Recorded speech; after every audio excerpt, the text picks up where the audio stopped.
3 bulan di asrama itu aku keluar, aku kayak kurang nyaman gitu. Halo guys, welcome back to my channel. Jadi di video kali ini sesuai dengan judulnya, aku bakal ngejabarin gimana sih plus minus dari tinggal di apartemen atau tinggal di asrama. Nah, jadi ini juga aku bakal nge-sharing pengalamanku selama tinggal di asrama dan juga selama tinggal di apartemen.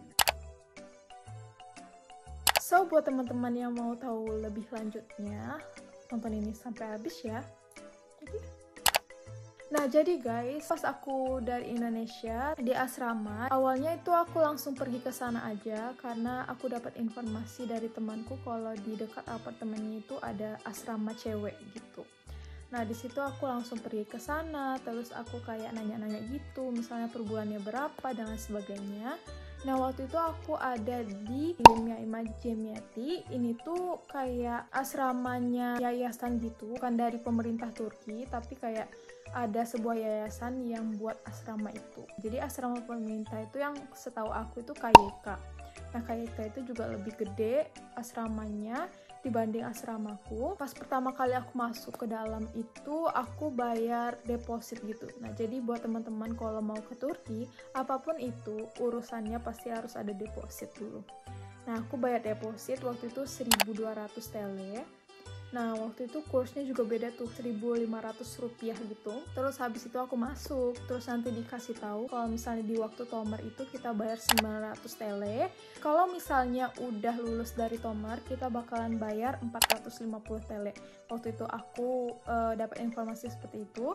Tapi kalau sekarang kayaknya agak naik-naik sedikit. Aku juga kurang tahu soal itu, tapi mungkin nggak terlalu banyak naiknya. So ya, itu aku di sana kurang lebih 3 bulan. Bulan September akhir aku masuk, terus pas bulan Januari aku keluar dari asrama itu. Terus di sana itu udah include sama makan 2 kali sehari, listrik, air, dan lain sebagainya.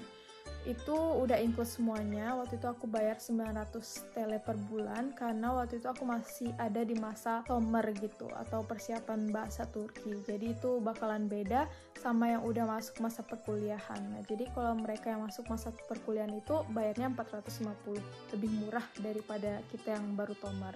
Dan juga itu udah include semuanya, jadi kita kayak tinggal beres gitu loh. Kita tinggal masuk ke asrama itu, terus kayak untuk mikirin hal-hal lain. Kalau kita di apartemen ini kan kita biasanya mikirin air, listrik, dan lain sebagainya. Kalau di sana itu kita kayak tinggal belajar gitu. Itu kelebihannya sih menurutku, kita tinggal fokus belajar, terus kita nggak perlu bayar ini itu karena udah ada orang yang bayarkan. Menurutku kekurangannya itu ya kalau misalnya kita di asrama, kita emang harus patuh sama peraturannya.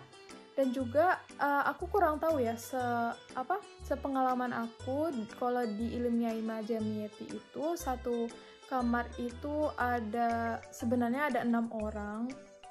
Tapi karena corona itu jadi dikurangin jadi 5 orang. Dan karena itu baru pertama kali aku di asrama gitu, jadi aku kayak kurang nyaman gitu. Dan juga aku jadi kurang fokus gitu untuk belajar.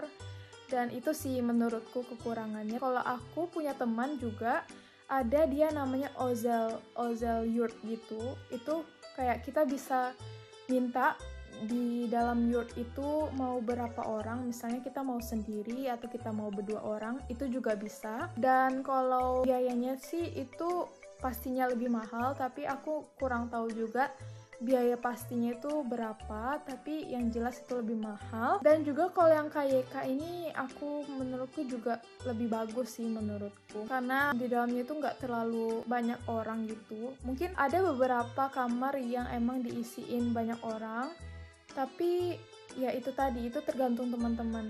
Apakah teman-teman emang nyaman gitu tinggal bareng-bareng atau jadi buyar fokusnya kalau mau belajar gitu. Oh iya guys, aku lupa kasih tahu kalau sebenarnya udah ada yang namanya ruangan belajar gitu. Nah, jadi kalau teman-teman memang mau belajar itu emang udah ada disediain ruang belajarnya. Kalau aku sih sebenarnya aku suka di asrama Tapi karena ada suatu hal, misalnya kayak aku mau buat video dan lain sebagainya, bisa aku kayak ngomong-ngomong kayak gini, itu bakalan ke distract sama orang-orang yang di sekitar. Jadi aku lebih memilih untuk di apartemen. Nah, jadi setelah 3 bulan di asrama itu aku keluarnya baik-baik juga, dan aku tinggal di apartemen sekarang. Nah, jadi apartemenku itu juga awalnya depositnya juga banyak gitu. Kalau aku kan 1+1 ya, atau kayak sekamarnya 1 sama salon atau ruang keluarga ini kayak 1 gitu, plus sama dapur kayak include 1+1, tapi nanti ada 2+1, 3+1, itu tergantung sama teman-teman mau dalam satu rumah itu ada berapa orang, jadi itu tergantung teman-teman, dan itu pasti harganya juga berbeda. Nah, itu kalau tadi. Nah, kelebihan dari apartemen ini menurutku adalah kita bisa fokus, dan itu juga tergantung teman-teman juga. Jadi menurutku tinggal di apartemen sama teman juga nggak apa-apa. Nanti insya Allah temanku bakalan datang ke sini, jadi aku bakalan berdua sama temanku. Tapi ya itu, kekurangannya tadi itu kita harus bayar listrik, terus bayar air, doal gas itu kayak untuk hidupin heater gitu, sama hidupin kompor dan lain sebagainya. Kita harus juga bersih-bersih sendiri dan lain sebagainya. Pokoknya kita ditekankan untuk mandiri gitu kalau misalnya tinggal di apartemen ini. Tapi menurutku aku lebih uygun atau lebih nyaman gitu tinggal di apartemen. Nah, jadi kalau untuk harga, kalau di apartemenku ini semuanya itu per bulan 1.500. Itu tuh cuman untuk bayar kiranya aja atau bayar per bulannya. Itu aku bayar 1.500, itu exclude sama air, listrik, dan lain sebagainya ya. Jadi itu tergantung penggunaan teman-teman juga. Misalnya kalau penggunaan teman-teman itu boros, maka juga harganya itu pasti bakalan mahal juga. Tapi kalau misalnya teman-teman berhemat, itu juga bakalan menghemat pengeluaran teman-teman. Dan juga kalau misalnya teman-teman tergantung ya, kalau misalnya satu apart itu misalnya berdua atau bertiga, itu nanti dibagi sama per orangnya berapa. Nah, jadi itu tergantung teman-teman. Nah, kalau aku di apartemen ini, awalnya itu aku depositnya itu 1.500. 1.500 itu untuk bayar ke MLAKCE. MLAKCE itu kayak misalnya antara FSIB atau pemilik rumah ini sama yang kayak menjadi tempatnya apartemen-apartemen gitu. Nah, jadi aku bayar ke MLAKCE-nya itu 1.500. Terus habis itu 1.500-nya lagi itu untuk kira 1 bulan. 1 bulan itu kan 1.500, jadi aku bayar juga. Terus sama depositnya itu 1.500, jadi totalnya itu 4.500. Nah, waktu itu juga kursnya masih 1.500 rupiah. Jadi itu teman-teman kaliin aja 4.500 kali 1.500 rupiah itu berapa. Nah, itu aku bayar untuk buka rumah ini. Jadi kalau teman-teman mau buka rumah itu intinya itu aja sih, bayar deposit, MLAKCE sama FSIB atau sama per bulannya gitu, terus nanti ikamet, itu aja sih kalau untuk mau buka rumah.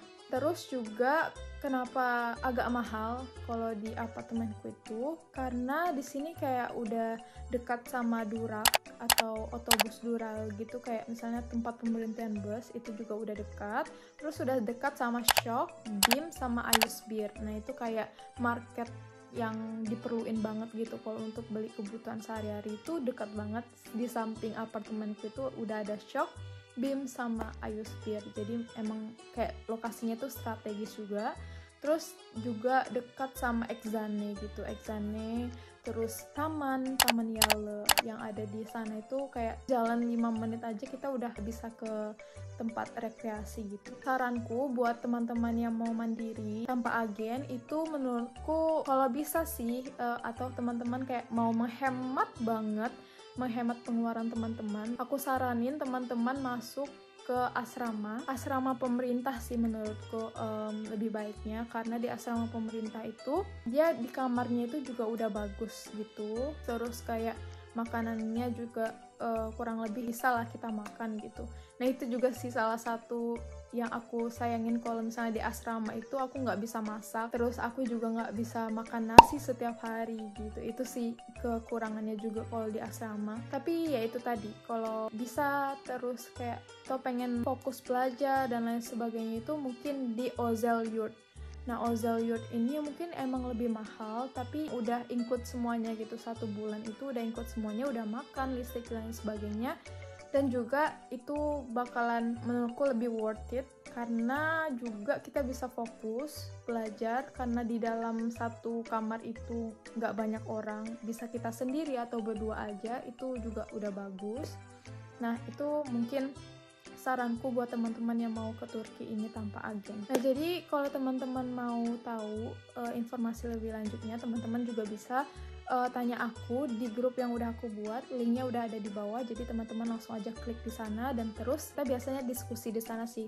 Atau teman-teman yang mau ada pertanyaan, di situ aku bakalan jawabin pertanyaan teman-teman semua di sana. Dan itu tadi. Terus misalnya pilihannya untuk yang di Barton ini, buat teman-teman yang mau kuliah di Barton, itu ada di KYK. KYK itu bagus menurutku, tapi itu coklat banget sih. Bangunannya itu besar, terus banyak banget kamarnya, terus itu rame banget.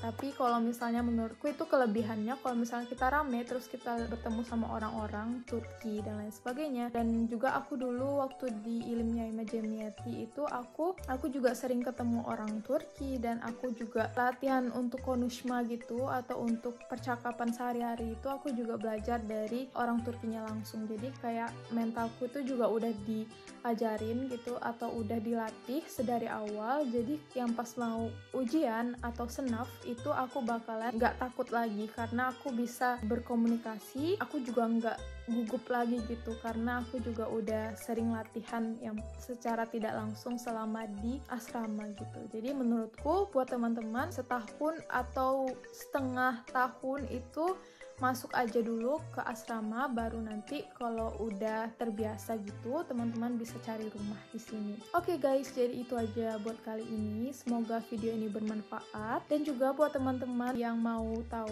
informasi menarik lainnya tentang Turki, teman-teman bisa langsung aja subscribe di channel ini karena aku bakalan post video setiap minggunya. So yeah, thanks so much for watching this video and bye-bye.